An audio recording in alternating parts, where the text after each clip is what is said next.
అదే పిల్లలు సరి అయిన రీతిలో వాళ్ళు చదవకపోవడం వల్ల ఇంకా వాళ్ళు సరి అయిన రీతిలో ముందుకు వెళ్ళకపోవడం వల్ల ఏమవుతుంది, వాళ్ళ డ్రీమ్స్, వాళ్ళ విజన్స్ అన్నీ ఏమైపోతాయి, నాశనం అయిపోతాయి. కాబట్టి పిల్లలు ఏం చేస్తారంటే మూవ్ ఫార్వర్డ్ అని ఎంకరేజ్ చేస్తారు. ద సేమ్ వే ఈ వాక్యము, ఈ ప్రత్యక్షత ఏం చేస్తుందంటే నువ్వు ఆత్మీయత విషయాల్లో బలహీన పడకుండా నువ్వు శారీరీతిలో సమృద్ధిగా ఉండే రీతిగా, అన్ని విషయాల్లో ఉండే రీతిగా వాక్యం నేను ఏం చేస్తా అంటే సిద్ధపరుస్తుంది. ప్రైజ్ ది లార్డ్, హల్లెలూయా. నీ కనులకు నిద్ర అయినను, నీ కనులకు కునుకుపాటనను రానియకము. ఇది వస్తే ఏమైందంటే ఆ హవర్ దాటిపోతుంది, ఆ రోజు దాటిపోతుంది, ఆ నెల దాటిపోతుంది, ఆ సంవత్సరం కూడా దాటిపోతుంది. రాబో దినాల్లో గొప్ప కార్యాలు జరిగిస్తా అని ప్రభు చెప్పినప్పుడు రాబో కాలం అంటే రేపు అనుకోవచ్చు కదా, ఇంకొద్దిసేపు అని అనుకోవచ్చు కదా. ఆ సమయంలో నీవు సిద్ధపాటుగా లేకపోతే ఏమవుతుంది, నిన్ను దాటిపోతుంది. అది సిద్ధపాటు కలిగిన వాళ్ళు ఏం చేస్తారంటే పొందుకుంటారంట. అందుకే వాళ్ళు కొద్దిసేపు పడుకుంటారు, కొద్దిసేపు లేచి ప్రార్థన చేస్తారు. వాళ్ళకి ఎలాగైనా వాళ్ళ ఒక ప్లేస్ని క్రియేట్ చేసుకొని వాళ్ళు ఆ సమయం తీసుకొని వెళ్ళి ప్రార్థించడము, ఆరాధన చేయడము, వాక్యం చదవడము, ఇలాంటి పనులు చేయడం వల్ల నీకు రావాల్సినది నీ యొద్దకు వస్తుంది, అది దాటిపోకుండా. ప్రైజ్ ది లార్డ్, హల్లెలూయా. సిద్ధపాటు అనేది ప్రతి క్రైస్తవుడికి చాలా ప్రాముఖ్యమైనది. చదువుదాం.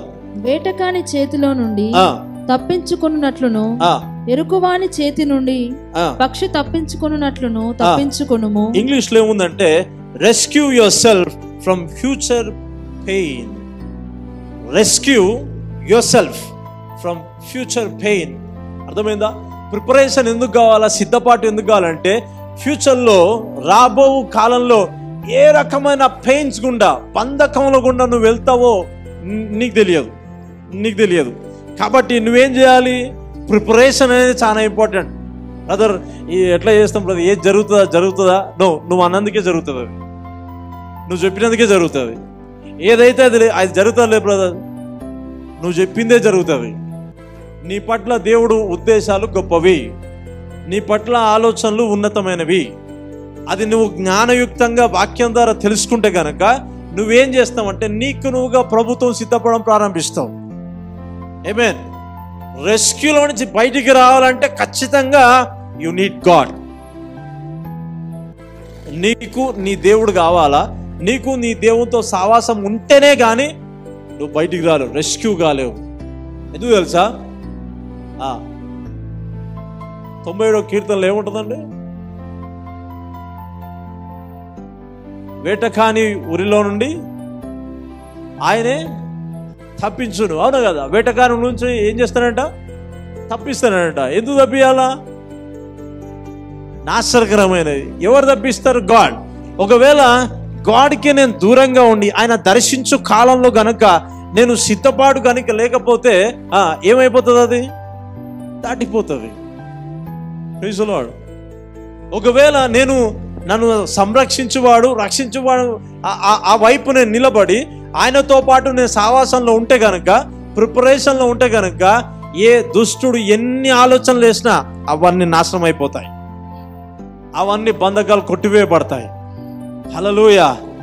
రాబోయే సంవత్సరంలో ఏ పవర్టీ నేను రూల్ చేయబోతుందో, ఏ బంధకం నేను రూల్ చేయబోతుందో దాని నుంచి ఇప్పుడే సిద్ధపడి కలిగి నువ్వు ముందుకు ప్రయాణం చేయగలిగితే నీకు ముందున్న పొంచి ఉన్న ప్రతి ఇబ్బంది నువ్వు జయించగలుగుతావు. Rescue yourself from future pain. Hallelujah. చెప్పండి, నాకు నేనుగా తప్పించుకోవాలంతే. నాకు నేనుగా తప్పించుకోవాలంతే. తప్పించుకోవాలనుకుంటున్నారా? బండి నడుస్తుందిగా నడిపిద్దాం అనుకుంటున్నారా? తప్పించుకోవాలి కదా, అవునా? 2023లో అనుకున్నది 2024 ఎట్లుంది, అవునా కదా? మీకు తెలియాలి. 31వ తారీఖు విందాం ఎట్లుందో అనేది ఒక్కొక్కరి నోటి నుంచి. ఓకే, అవునా? సో 2025 ఎలా ఉంటుంది? You don't know. తెలుసా యోగనా? అందుకే ఏమంటా అంటే ఫ్యూచర్ పెయిన్ నుంచి తప్పించుకోవాలంటే అనేకులుగా రెస్క్యూ కావాలంట. హల్లెలూయా.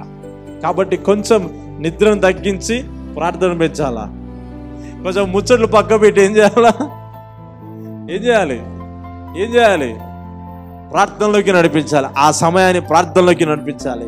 నేను డిస్టర్బ్ చేసే కొన్ని పనులని పక్క పెట్టేసి వాక్యము ప్రార్థనతో సిద్ధపడి నీవు సంవత్సరము దాటాలి. ఆమేన్. ఎందుకు బ్రదర్ 31st కదా చెప్పేది, ఇప్పుడు కొంచెం చెప్తా, అప్పుడు కొంచెం చెప్తా. Amen. So you must rescue yourself. ఎందుకంటే ఇది వర్డ్స్ ఆఫ్ విజ్డమ్, ఇది జ్ఞానయుక్తమైన మాటలు ప్రతి ఒక్కరికి కావాలి. బ్రదర్ నాకంత ఓపిక లేదంటే ఖచ్చితంగా ఏమో నీకోసం ఏం పొంచున్నాయో. హల్లెలూయా. కాబట్టి ముందుగానే మనం తప్పించుకోవాలా. రైట్.